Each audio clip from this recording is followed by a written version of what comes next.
नमस्कार, आपके अपने YouTube channel REET education hub में आपका हार्दिक स्वागत है।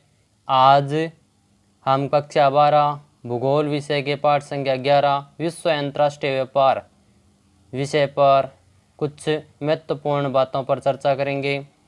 तो शुरू करते हैं। व्यापार आर्थिक क्रियाकलाप में तृतीय क्रियाकलाप के रूप में आता है। व्यापार को दो स्तरों में विभाजित करते हैं, अंतर्राष्ट्रीय और राष्ट्रीय। अंतर्राष्ट्रीय या विदेशी व्यापार वह व्यापार है जो दो या दो से अधिक देशों के मध्य संपन्न होता है। ओहलिन तथा एली हेक्सर क्षेत्रीय एवं अंतर्राष्ट्रीय व्यापार में मात्रात्मक अंतर को बताते हैं। अंतर्राष्ट्रीय व्यापार का इतिहास। रेशम मार्ग जो 6000 किलोमीटर लंबे मार्ग के सहारे रोम को चीन से जोड़ता है। रोमन साम्राज्य के विखंडन के पश्चात 12वीं और 13वीं शताब्दी के दौरान यूरोपीय वाणिज्य में वृद्धि हुई है। समुद्रगामी युद्धपोतों के विकास के साथ ही यूरोप तथा एशिया के बीच व्यापार बढ़ा और अमेरिका की खोज हुई। दास व्यापार 200 वर्षों से भी अधिक समय तक एक लाभदायक व्यापार रहा, जब तक कि यह 1792 में डेनमार्क, 1807 में ग्रेट ब्रिटेन और 1808 में संयुक्त राज्य अमेरिका में पूर्ण रूप से समाप्त नहीं किया गया। प्रथम व द्वितीय विश्व युद्ध के दौरान पहली बार राष्ट्रों ने व्यापार कर और संख्यात्मक प्रतिबंध लगाए। विश्व युद्ध के बाद के समय के दौरान व्यापार व शुल्क हेतु सामान्य समझौता गेट जैसे संस्थाओं ने, जो कि बाद में विश्व व्यापार संगठन WTO के रूप में बना, शुल्क को घटाने में सहायता की। अंतर्राष्ट्रीय व्यापार के आधार। राष्ट्रीय संसाधनों में भिन्नता। इसका पहला पॉइंट भौगोलिक संरचना। खनिज संसाधन संपूर्ण विश्व में असमान रूप से वितरित है।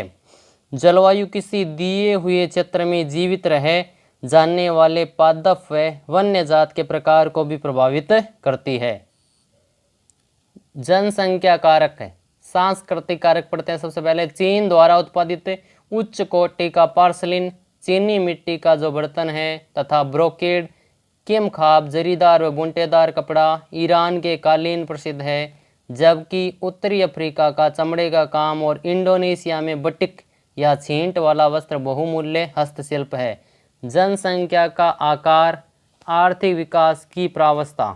विदेशी निवेश की सीमा। परिवहन। अंतर्राष्ट्रीय व्यापार के महत्वपूर्ण पक्ष पढ़ते हैं। अब देखिए, व्यापार का परिणाम।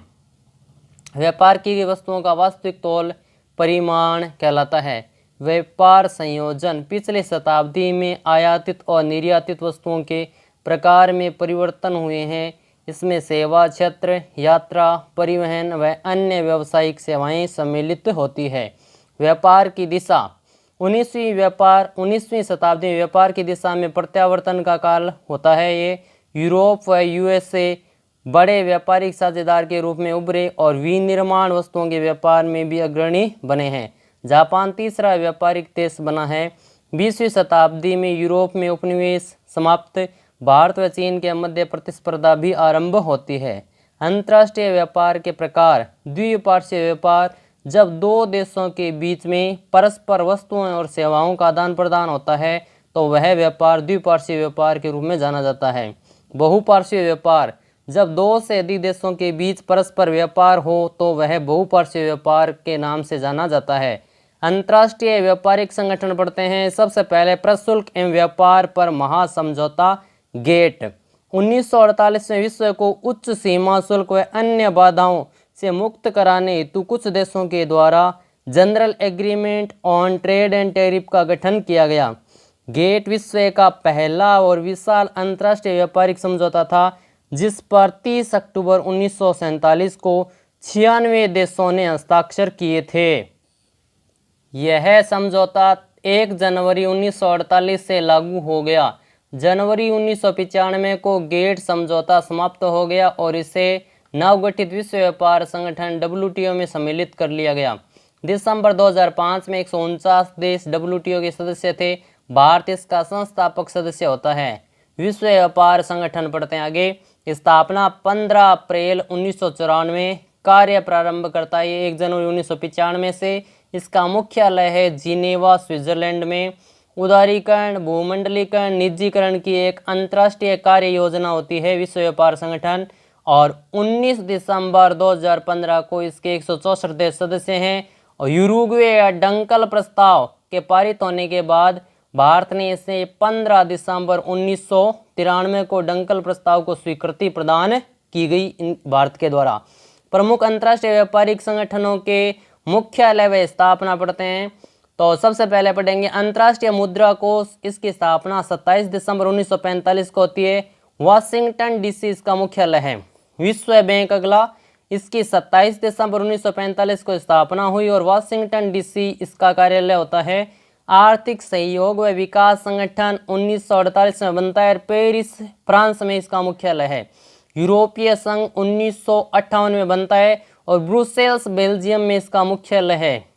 पेट्रोलियम निर्यातक देशों का संगठन या ओपेक यह बनता 1960 में और वियना ऑस्ट्रिया इसकी मुख्यालय होता है। संयुक्त राष्ट्र व्यापार एवं विकास सम्मेलन 1964 में, जिनेवा स्विट्जरलैंड मुख्यालय इसका। एशिया विकास बैंक दिसंबर 1966, मनीला फिलीपींस इसका मुख्यालय है। आसियान 8 अगस्त 1967, जकार्ता इंडोनेशिया इसका मुख्यालय है। एशियाई क्लीनिंग यूनियन 1975, तेहरान ईरान इसका मुख्यालय। सार्क दिसंबर 1985, काठमांडू नेपाल इसका मुख्यालय होता है। G15 1989 और जेनेवा इसका मुख्यालय होता है। प्रमुख प्रादेशिक व्यापार संगठन पढ़ते हैं। सबसे पहले आसियान, इसका मुख्यालय जकार्ता इंडोनेशिया है। इसके सदस्य देशों में Brunei, Indonesia, Malaysia, Singapore, Thailand, Vietnam और म्यांमार होती है। यह अगस्त 1967 में यह संगठन बनता है। इसमें मुख्य रूप से जो वस्तुएं आदान प्रदान होती है उनमें कृषि उत्पाद, खनिज, पेट्रोलियम, गैस और सॉफ्टवेयर से जुड़े हुए जो इंस्ट्रूमेंट है वो इसके अंदर वस्तुओं का आयात निर्यात का कार्य किया जाता है। सहयोग के अन्य क्षेत्र भी बढ़ते हैं। आर्थिक वृद्धि को त्वरित करना, सांस्कृतिक विकास, शांति व प्रादेशिक स्थायित्व को बनाए रखने के लिए सभी देश एक दूसरे की सहायता करते हैं। अगला प्रादेशिक समूह है CIS, इसका मुख्यालय मिन्स्क बेलारूस है और सदस्य राष्ट्रों में आर्मीनिया, अजरबैजान, रूस, यूक्रेन, उज्बेकिस्तान, ताजिकिस्तान, बेलारूस आदि होते हैं। और मुख्य रूप से जो वस्तुएं आदान प्रदान का कार्य होता है उनमें वस्तुओं में असोदित तेल, प्राकृतिक गैस, सोना, कपास, रेशे, एल्यूमिनियम आदि होते हैं। सहयोग के अन्य क्षेत्रों में अर्थव्यवस्था, प्रतिरक्षा और विदेश नीति के मामलों पर समन्वय व सहयोग का कार्य किया जा रहा है। EU अगला व्यापारिक संगठन, यूरोपीय संघ भी कहते हैं इसे। इसकी जो मुख्यालय है वो ब्रुसेल्स बेल्जियम है। सदस्य देशों में Austria, Belgium, Denmark, France, Finland, Ireland, Italy, Spain, Sweden आदि होते हैं। और उत्पत्ति EEC मार्च 1957 और EU फरवरी 1922 में इसकी स्थापना हुई। मुख्य रूप से जो वस्तुएं इसके अंदर आदान प्रदान का कार्य किया जाता है उनमें कृषि उत्पाद, खनिज, रसायन, लकड़ी, कागज, परिवहन की गाड़ियां, ऑप्टिकल उपकरण वगैरह भी भेजे जाते हैं। सहयोग के अन्य क्षेत्रों में एकल मुद्रा के साथ एकल बाजार मिलता है। अगला संगठन है ओपेक, जिसका संपूर्ण नाम है organisation of petroleum exporting countries. इसका मुख्यालय वियना है और सदस्य राष्ट्रों में Algeria, Indonesia, Iran, Iraq, Kuwait, Libya, Nigeria, Qatar और संयुक्त अरब अमीरात, वेनेजुएला आदि होते हैं। इसकी स्थापना होती है 1949 में, जिसमें अशोधित खनिज तेल है वो मुख्य रूप से वस्तुओं का आदान प्रदान करते हैं। खनिज तेल की नीतियों का समन्वय एकीकरण करना भी अन्य क्षेत्र रहे हैं।